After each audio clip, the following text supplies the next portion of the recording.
Saya buka sikit sesi pada soal jawab jika ada soalan. Tuan-tuan boleh ambil buku-buku di sini. Tuan pengurusi tak apa, kita bagi mereka tanya terus kat saya, dia sama ada mereka tulis surat atau kertas atau nak tanya terus pun tak apa. Lepas tu saya akan ni nanti lepas ni saya serahkan balik majlis pada pengurusi. Nah.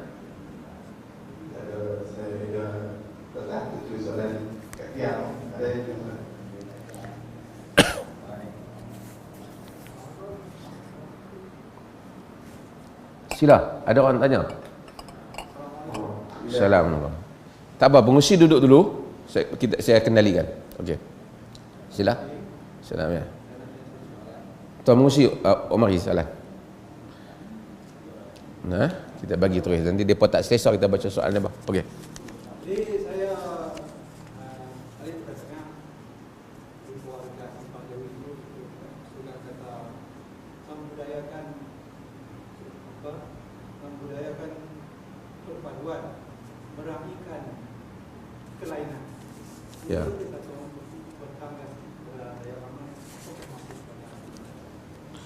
Okey. Oleh kerana Nabi SAW telah meninggalkan kita 1400 tahun yang lepas, dan kemudian Nabi itu sendiri pada hayat Nabi ni soalannya kelainan pengikut Nabi sendiri itu macam-macam. Hak ni kata yang ni sunnah, hak ni kata yang ni yang sunnah. Macam mana satu? Okey. Macam mana agama berlaku? 1400 tahun dulu masa Nabi ada, kalau ada soalan tuan-tuan keliru, orang masa tu lah, bukan kita. Orang masa tu keliru, dia tanya siapa? Tanya Nabi SAW. Keliru, tanya Nabi. Ada perkara yang keliru je tanya Nabi, Nabi bagi jawapan. Ada perkara yang mana Nabi bagi tahu tu boleh dipaham dua benda. Kok ni pun boleh, kok tu pun boleh faham. Paling masyhur ulama-ulama buat contoh hadis Nabi, la yusalliyanna ahadukumul asra illa fi Bani Quraidah. Jangan seseorang kamu semayang asar melainkan di Bani Quraidah. Waktu asar dah masuk, dah nak keluar, Nabi arahkan semua pergi Bani Quraidah nak bertempur, nak kepuh Yahudi khianat. Di kalangan sahabat Nabi ada yang faham tak boleh semayang lah, mesti ke Bani Quraidah, dan Nabi habaq macam tu. Ada sahabat Nabi yang faham bukan Nabi tak bagi semayang, takkan Nabi tak bagi kita semayang, asar dah masuk, Nabi nak suruh kita cepat. Depa semayang, depa solat, kemudian mereka pergi. Maka golok sebahagian kata Rasulullah, ada geng yang solat, tadi kita jangan solat. Dia kata, Rasulullah, kami faham nak supaya cepat, kami solat, kami sampai cepat, sama juga, kami tak lambatkan misi ni. Rasulullah tak menyalahkan.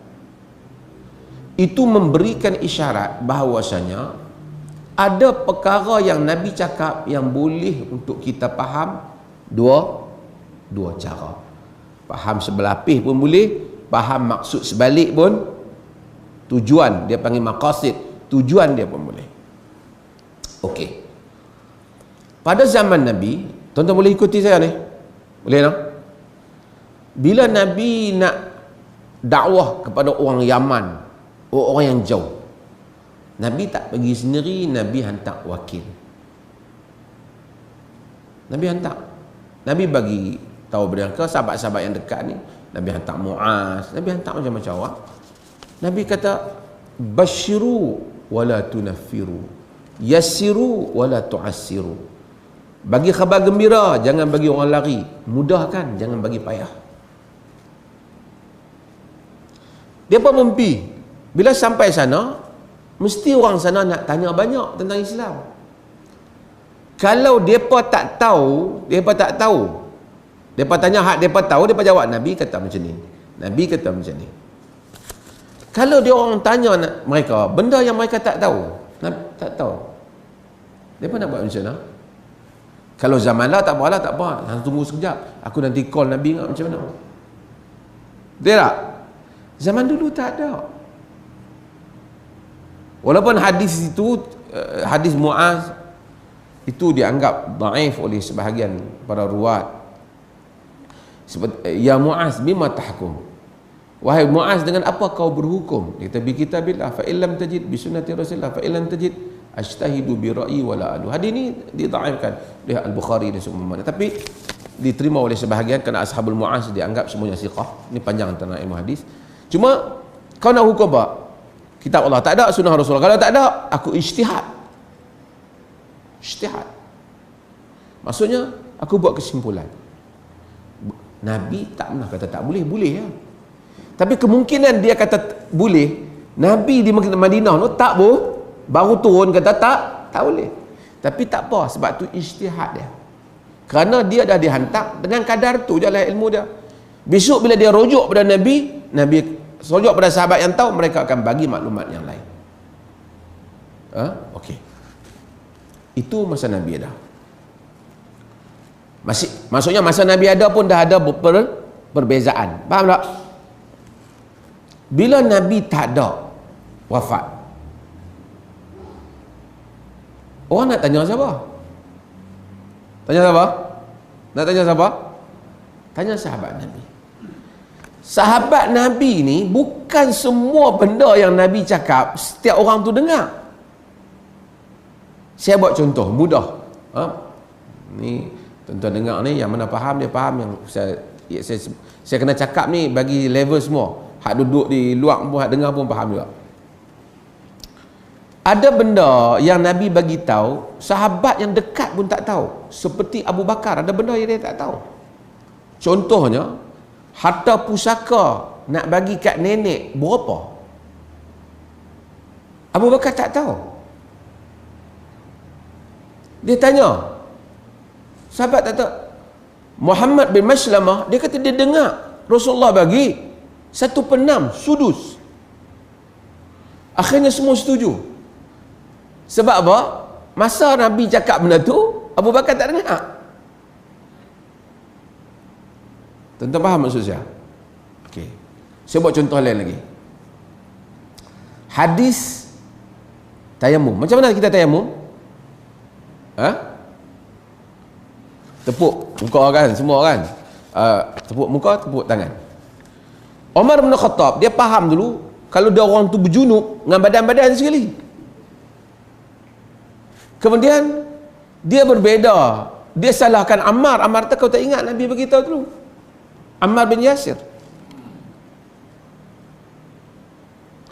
Maksudnya sahabat pun bukan kerana sahabat ni dia pun akan bergilir. Nabi cakap di masjid Nabi ataupun Nabi cakap di mana-mana, sahabat ni kena pergi jaga kebun, yang ni kena pergi berniaga. Bukan mereka semua masa nak ada dengan Nabi. Zaman tak apa ni, Nabi bagi kuliah tadi, dengar tak dengar? Cuba dengar balik YouTube. Zaman tu tak ada lah. Apa yang ada, sahabat ni akan bagi tahu. Tadi masa hang tak mari, kemarin hari tu Nabi ada bagi tahu. Kalau sahabat tu tanya. Jadi bila Nabi tak ada, sahabat-sahabat ni dia pergi merata. Abdullah bin Mas'ud umpamanya, dia pergi ke Iraq. Dia pergi ke Kufah. Di Kufah, mazhabnya Abdullah bin Mas'ud. Ada benda yang Abdullah bin Mas'ud dia bagi tahu dengan kadar yang dia tahu, walaupun dia alim. Mesti ada hadis yang dia terlepas, kerana bukan 24 jam sepanjang Nabi hayat, Nabi dia ada. Mungkin hadis itu ada pada sahabat yang lain. Maka dengan itu akan berlaku lagi perbezaan pandangan. Ataupun benda tu Nabi tak bagi tahu. Boleh ke tak? Jadi sahabat ni akan berpendapat boleh berdasarkan kes ni. Yang ni kata tak boleh. Berlaku perbezaan mazhab. Contohlah hak di Perlis ni beberapa kali saya buat contoh benda hak tuan-tuan. Hak dekat dengan tuan-tuan lah. Tak apa contoh berpuluh kali pun nak mudah faham. Sebahagian para ulama Berdasarkan riwayat-riwayat Anas dan seumpamanya, Nabi yaftatihuna salat bi alhamdulillah. Nabi buka solat dengan alhamdulillah. Kata Anas, dia semayang belakang Nabi, belakang Abu Bakar, belakang Umar, belakang Uthman, semuanya alhamdulillah. Dan sebagian riwayat Muslim dia tak pernah dengar Nabi baca bismillah.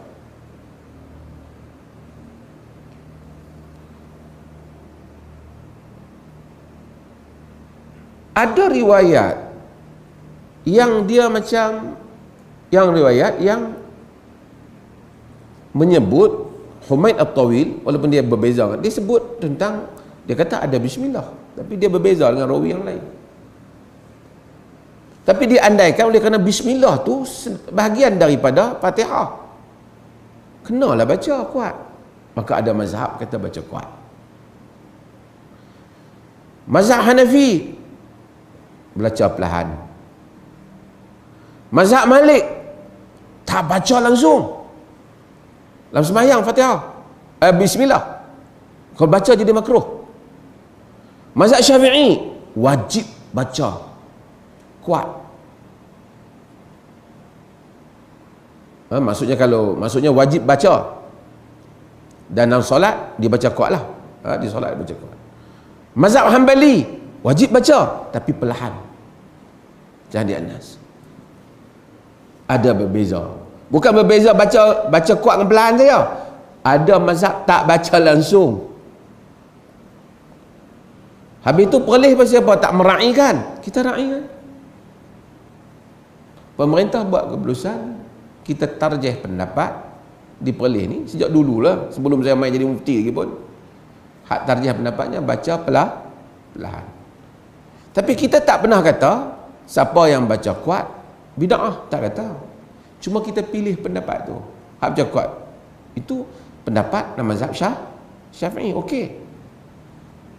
Tak, dia tidak bid'ah. Tapi untuk masjid, imam yang dilantik tu dia bacalah perlahan. Dan kita kata kena baca. Kita tidak macam mazhab Malik, kena baca. Kalau imam kata dia tak baca langsung, kita kata tak kena, dia kena baca. Cuma dia baca perlahan. Kalau kita pergi tempat orang pula, kita dengar orang baca bismillah kuat, tak apalah. Jangan kata hampa ni tak betul, ni tak ikut sunnah, ni tak baca. Tak. Habis itu pasal apa hampa diperlih baca pelan? Samalah juga jawapan dia, pasal apa hampa di Kedah baca kuat. Hak ni pilih pendapat ni, hak ni pilih pendapat. Habis itu perlih seorang jadi lain. Tak, dia tak lain, saya kata. Masjidil Haram baca pelan. Pergi ke Jordan, pergi ke Qatar, pergi ke Kuwait, pergi ke negara Arab, pergi ke India, pergi ke Mesir, kebanyakan sebahagian campur-campur Mesir, pergi ke Pakistan, baca pelan, majoriti baca pelan. Pergi ke Maghribi, pergi ke Algeria, pergi ke Tunisia, tak baca langsung. Habis itu nak berkelahi, tak payah berkelahi benda ni. Nun kami pergi Kedah baca kuat, tak apalah, ikutlah. Tak payahlah kata bila Tok Imam baca kuat, subhanallah, tak payahlah. Tak ada siapa kata siapa salah. Cuma kita boleh kena fatwa tu, dia pilih yang tu untuk mereka yang bertugas di masjid sebagai imam. Lepas tu kita mai semayang di rumah kita dengan family kita, kita pilih dalam pandangan mazhab Syafi'i. Bismillahirrahmanirrahim. Alhamdulillahi rabbil alamin. Kuat baca. Tu imam pula tu tadi baca pelan. Balik rumah baca kuat. Dia lapor mai kat mufti. Saya tak apa, okey. Tu dah baca family dah. Cuma hadis masjid itu ialah penyelarasan am pemerintah. Ni saya dok sebut banyak kali dah, tetapi dah ni saya ya. Habis tu biasalah. Jadi tu imam hari Jumaat pakai selok-selek, pakai baju kemeja, sah tak? Sah tak? Tapi kenapa pakai baju Melayu dengan sampin? Rukun sembahyang ah? Dah. Habis kenapa pakai? Arahan pentadbiran. Tuan-tuan faham maksud saya? Kita jangan berkelahi lah benda ni. Pergi berkelahi buat apa? Hak duk berkelahi tu dia tak dengar orang cerita. Masa orang cerita dia tak dengar. Kunut. Boleh seorang tak kunut tak. Mazhab Hanafi tak kunut. Mazhab Hanbali tak kunut. Mazhab Malik dia kunut sebelum daripada rokok. Mazhab Syafi'i dia kunut. Tuan-tuan pergi kat dunia ni majoriti tak kunut. Boleh buat ni. Tuan-tuan Masjid Haram, Masjid Nabi takkan dua-dua masjid tu sesat juga. Tak kunut, tak baca bismillah kuat. Habis tu kalau kita pergi Kedah orang kunut macam mana dia tanya? Ikutlah kunut. Innama ju'ilal imam liyu'tamma bih, dijadikan imam untuk kita ikut. Kunut tu bukan bid'ah. Tapi ia pendapatlah mazhab Syafi'i. Cuma di perleh ni kita pilih pendapat mazhab yang kata tak ada kunut. Kunut yang berlaku pada zaman Nabi tu untuk nazilah. Sebab perbezaan pendapat tadi lah. Jangan pula orang Malaysia pergi Mekah tengok Allah tu imam subuh tak kunut, aku tadi sujud sawi. Jadi dia pergi sembahyang Mekah tiap-tiap hari subuh sujud sawi. Tak puas hati nak angkat entah apa tu imam tak kunut. Mula hari pertama dia ingat Tok Imam lupa. Tuan-tuan, kita lapang dada lah masalah ni. Kita pergi ke Pedah, kita pergi ke Perak, depa kunut, kita kunut lah. Depa kena buat benda yang sama. Mai perleh tu imam tak kunut, tak payah kunut. Baru panggil meraihkan kepada yang salahnya hak geng tak kunut tu sesat. Hak ni pula geng yang kunut tu tak ikut sunnah sesat. Dua-dua salah. Tuan-tuan faham maksud saya? Sebab itu bila kita orang kata jauh berjalan banyak pengalaman. Mazhab, kenapa tak ikut mazhab Syafi'i? Banyak benda yang tak ikut mazhab Syafi'i. Sekali tuan-tuan naik kereta, tuan-tuan buka radio, ada muzik dalam mazhab Syafi'i tak boleh, haram. Lepas tu tengok bola sepak pula pakai seluar pendek dalam mazhab Syafi'i tak boleh, itu mazhab Malik. Tuan-tuan pergi beli barang pula, barang tu keluar main terus duit, tuan-tuan bubuh saja, tak sebut saya jual saya beli. Dalam mazhab Syafi'i tak, saya jual saya beli. Tuan-tuan bayar zakat peterah, tuan-tuan bagi duit. Dalam mazhab Syafi'i kena bagi beras. Dalam mazhab Syafi'i, isteri kalau lagi mana suami tak bagi keluar rumah, sekalipun bapak dia mati, ibu dia mati, anak dia mati, tak boleh keluar.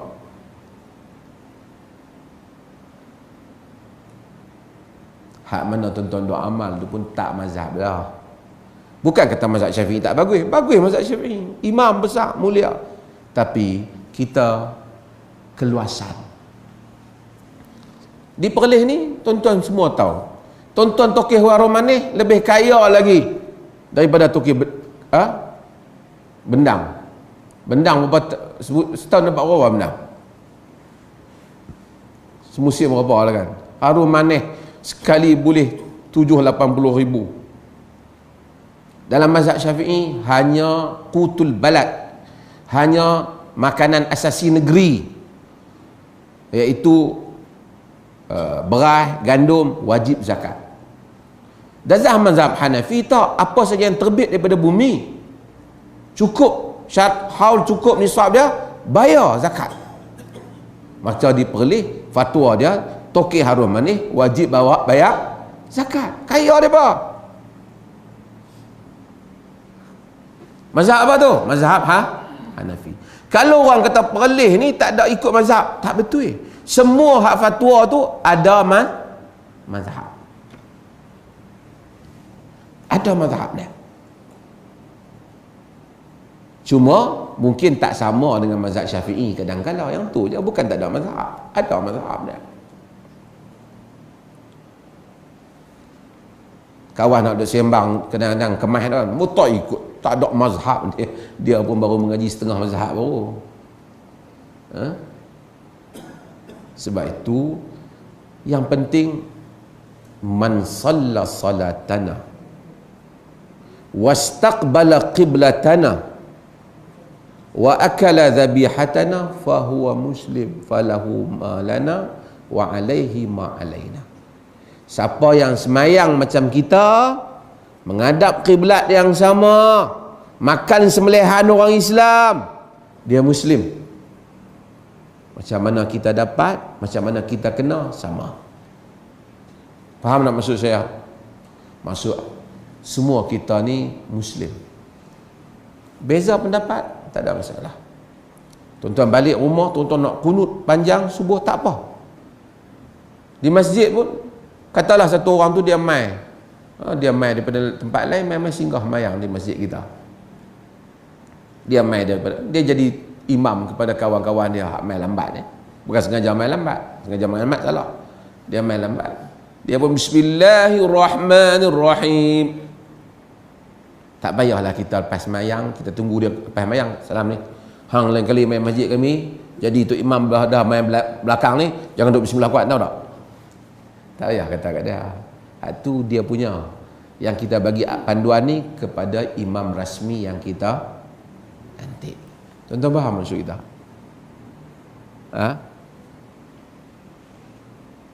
Sadrul rah, dada yang lapang. Kita kalau banyak kita insya-Allah siapa pula, tuan-tuan pun bila tuan-tuan banyak pengetahuan semua kita pun ilmu kita semua sikit. Cuma dengan kadar yang sikit ni lah kita cuba nak faham. Orang kata, saya dah sebut, orang kata, orang kalau dia pergi mengaji silat ni, hebat. Sampai ilmu dia banyak dalam silat. Orang main bersilat, main bertumbuk tepi meja dia, pisau jatuh kena meja pun dia duduk situ, dia tak lompat lagi. Nak kena dia betul, sekali dia tepih, dia bangkit, kenalah kau tu. Tapi kalau baru pergi mengaji silat, belajar 3 buah lah, balik duk pergi habaq orang kampung, aku malam-malam dah duk pergi silat ni, nak cabar orang lah, cabar orang rebah lah. Macam tu lah kita. Bila kita tahu 1-2 pandangan dalam hukum, kita tak payahlah berkelahi. Bila kita tahu banyak, kita akan tahu bahawasanya telah berlaku dalam sejarah Islam imam-imam yang besar, pandangan-pandangan yang berbeza. Kita pergi setiap tempat, kalau kita tahu inilah yang diamalkan oleh Imam Malik, kita pergi Morocco, kita ikut cara Imam Malik. Ikut mazhab Syafi'i, kalau tak baca bismillah, Fatihah tak sah. Tapi Imam Malik itu ialah guru kepada Imam Syafi'i. Kata Imam Syafi'i, Malik muallimi wa anhu akhaztul ilma. Malik adalah guruku, daripadanya aku mengambil ilmu. Tapi Imam Malik tu kata tak payah makruh, tak payah bismillah. Anak murid dia kata tak bismillah tak sah. Beza banyak tu. Adakah kita nak kata Imam Syafi'i kata semayang untuk guru dia tak sah? Tak. Itu pendapat dia. Yang tu pendapat Imam Malik. Di atas hujah masing-masing. Bila kita pergi ke Morocco, orang Morocco semayang memang tak baca bismillah lah kuat. Dan tak baca langsung. Kita tak payahlah. Kita semayang ni tahu kena mufarakah, pokok ni bukan baca bismillah. Kita jangan jadi fanatik lah. Kita tahu itu keyakinan dia, kita baca lah. Bila kita tahu macam tu, dada kita lapang, fikiran kita luas, kita tak bertengkar benda yang buang masa kita. Mudah-mudahan Allah rahmati kita semua insya-Allah. Saya tak baca langsung, nak tulis panjang. Ada satu lagi. Okey, sila. Ya. Tadi saya ada baca surah Yusuf. Dan ada sikit yang saya notice, Nabi Yaqub dia nangis sampai dia getar.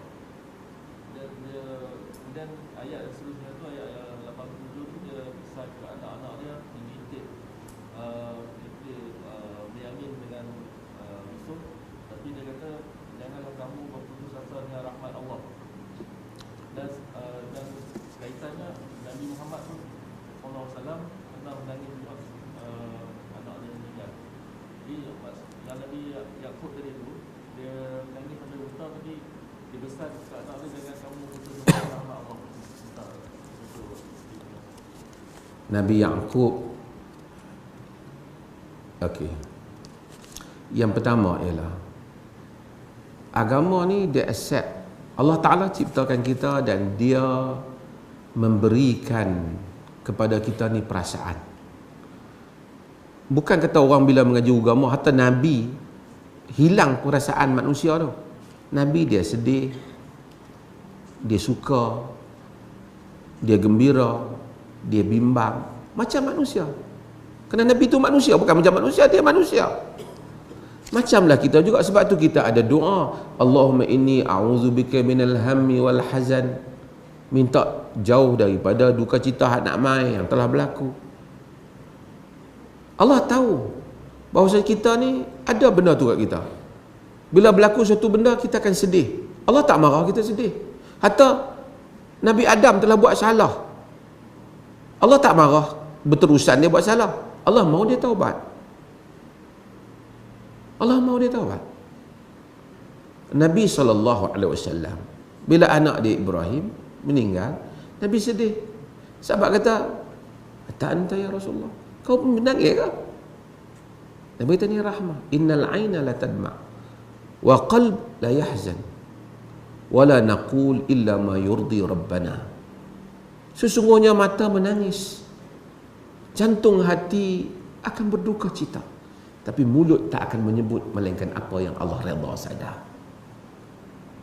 Nabi Yaqub sedih dengan meninggalnya Yusuf. Wa biyaddat aina, putih mata dia, sedih dia, menangis.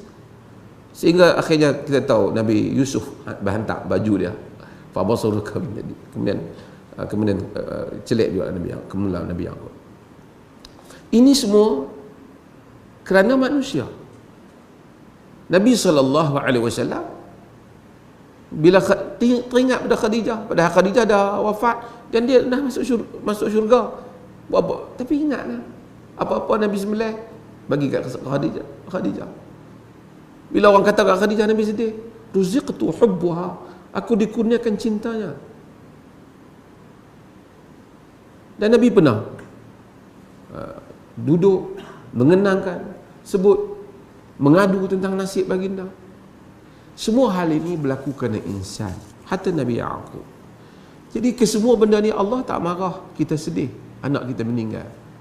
Cuma Allah kata, agama ajar jangan kita sebut benda yang Allah murka. Sedih semua orang berlaku, hatta hilang kita sedih, isteri kita sedih. Nabi Nuh sedih anak dia, innahu ibni, dia adalah anakku. Allah kata, innahu laisa amalan salih, dia bukan amalan yang salih, dia bukan anak yang salih. Sebab itu maka agama balance dalam hal ini. Sedih, duka cita ada pada manusia, tapi manusia tu kawal. Sebab itu apabila satu orang mukmin tu, ajaban li amril mukmin, Allah, Nabi tak heran urusan orang mukmin. Bila dia sedih, apa dia suka, alhamdulillah. Dia sedih, tetap dia ingat Allah. Dan kita demikian, hatta Nabi sedih, hatta Nabi sedih. Jadi Nabi Yaqub dia sedih, Allah tak duk kenang anak dia sampai menangis. Mungkin menangis dalam doa dia, menangis sampai hilang penglihatan dia. Hatta manusia bila dia sedih, bahkan Allah jadikan sedih itu sendiri menghapuskan dosa. Dan hatta syaukah, sehingga duri yang tusibu, yang menimpa orang mukmin itu diampunkan Allah dengannya dosa. Itu maksud Allah.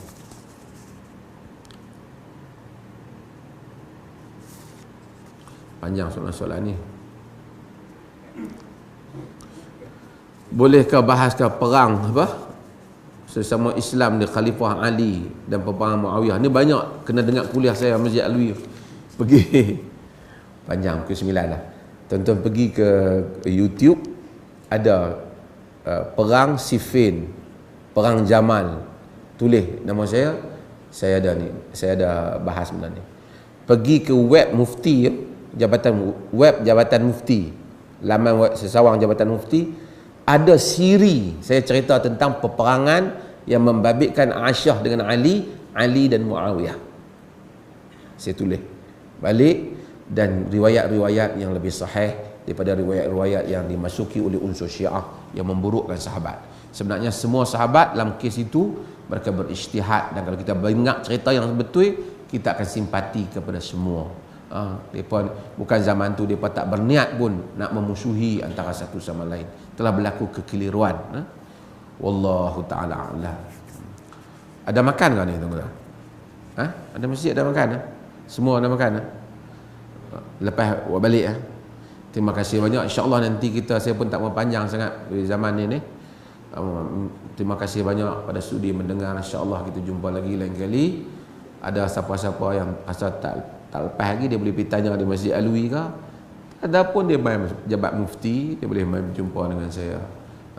Ataupun segan nak pergi jabat mufti, serahkan kepada ni Tok Imam sini. Hantar surat kat dia, Tok Imam hantar kat saya. InsyaAllah nanti dia bagi tahu. Mudah-mudahan Allah Ta'ala rahmati kita semua. Terima kasih banyak. Wassallallahu ala nabiyina Muhammad walhamdulillahi rabbil alamin. Wassalamualaikum warahmatullahi wabarakatuh.